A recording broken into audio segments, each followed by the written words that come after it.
Hey, what is up everybody and welcome to a new video. We get this question here a lot. Which board should I buy? We have so many different boards that indeed this is a big question. Because it starts off which concave do you like, which kind of deck do you like, which wheels do you like, and even sometimes where do you ride, in which country do you ride? Because there's in many countries, for example, electric skateboards are not allowed, and that's pretty much why we did this bike. So we wanted to do something cool that doesn't look like every other normal bike out there. But we're not going to talk about bikes today. We're going to talk about only skateboards, about each shape, each different board that we have. Let's get into this.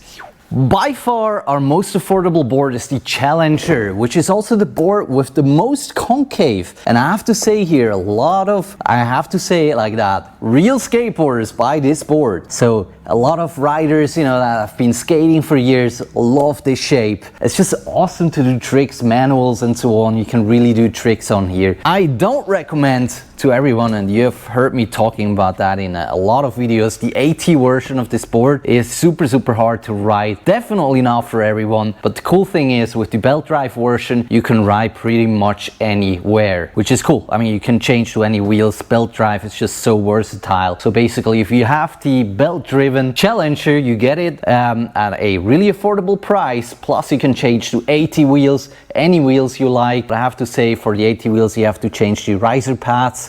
Here we have 20 millimeters, so you would have to add one riser pad. They come installed with 10 millimeter riser pads. You could also take them out if you change to smaller wheels, get it closer to the ground, which a lot of people do as well. So what's missing here right now from these three boards is the direct drive version, which is super nice, but it's sold out so fast everywhere, so I don't even have one here right now. But yeah, by the way, our lightest board that we have is the Challenger AT. That's because of the wheels. If you are riding in a city where electric skateboards are not allowed, I would definitely recommend any direct drive version that we have. But I have to say here that these just have a lot less power than any of our other boards, gear drive, belt drive or anything like that. I would probably always recommend in Switzerland and Europe, if you want to ride in the city, if you want to ride somewhere where there's cars, where there's people, you have to go for the bike. So yeah, if you ride somewhere on mountain roads and so on, you won't have any problem ever.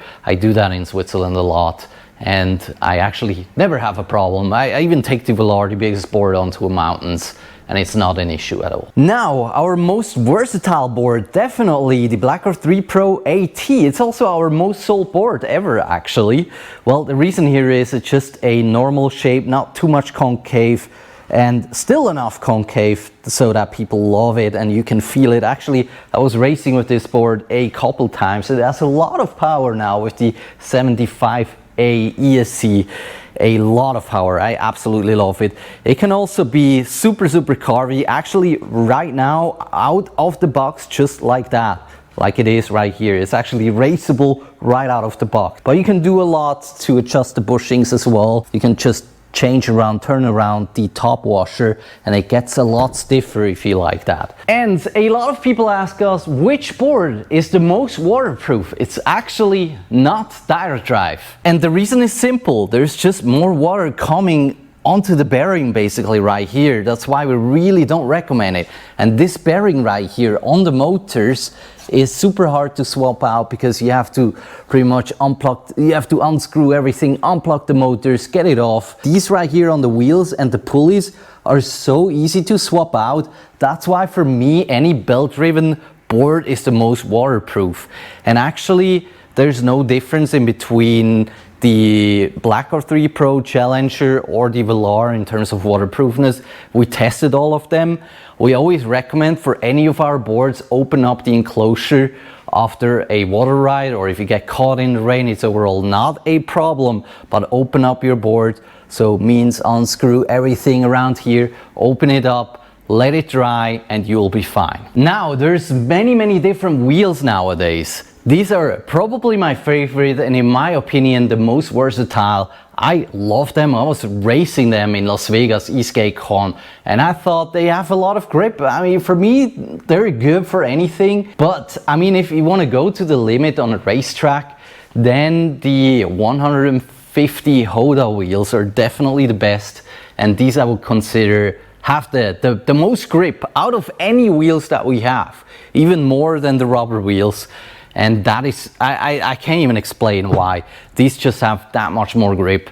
I absolutely love them on the racetrack. But yeah, it just depends a bit on which setup you have. On the Velar, I'm totally fine with the 200mm wheels. The Tarmacs, they have a lot of grip on normal concrete. I also love it.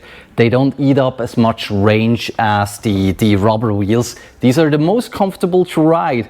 So if you don't want to swap out any tubes, any tires or anything like that, then these wheels are perfect for you. They're comfortable to ride, but they eat up some range. So if you're heavier, we never recommend these wheels. These wheels really only for comfortable rides. If you don't care about range, it's perfect. These wheels also work with any board that we have, even with the Velar. Actually, any wheels that we have work with any board that we have, except the direct drive. It cannot work with AT wheels, because if you change to bigger wheels, basically the board gets faster and acceleration and brakes get a lot less. You would also overheat the motors. It looks like it would work, but it would be like so close to the ground.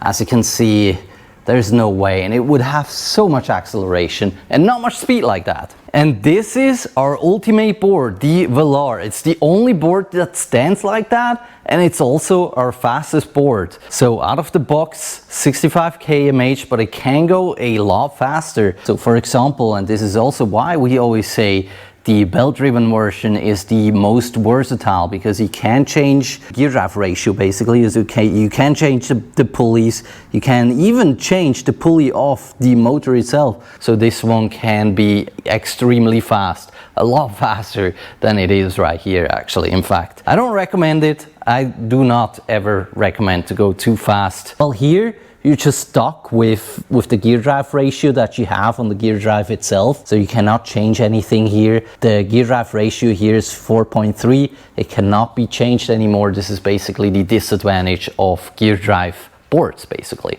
You definitely need to know that the shape of the Velar is special, definitely special. I mean, it depends a bit on how you like to stand on it. When I race, actually, in fact, I stand on it like that. So my back foot a bit like that, so I can move to the side, because it's super wide for my feet personally. For me, it's really cool on races, because I can really touch the nose and the tail, and I know that the board is always beneath me.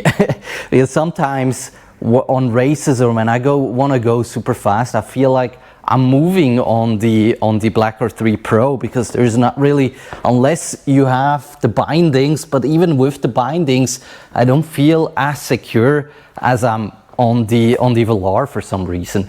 I can't really explain why, but the same it is here. But the cool thing here is on the Challenger, your stance is actually wider than it is on any board, because you can stand on the very front and on the very back, and you can see that I'm standing wider than I can be on the BC3 Pro.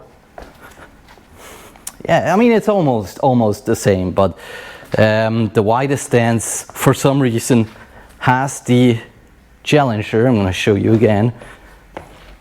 Yeah, this is definitely wider. This is definitely wider.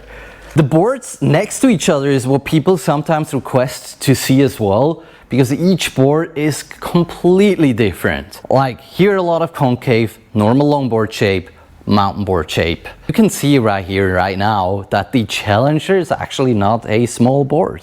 That's what I said before with the board shape. You have the widest stance on here, and actually it doesn't have a small battery. It has a lot of power, this small board, but the price difference is made by the battery. So 12S2P, 12S3P, 14S4P. Now you can really see the difference of each board. Alright, that is pretty much it. I hope you enjoyed. I hope that cleared some things up. If you have any questions about any board that we have, keep a comment down below. We'll answer every and each question. You can also send us an email at info@onsra.com. Yeah, that is pretty much it. I hope you enjoyed, and we'll see each other soon. Bye bye.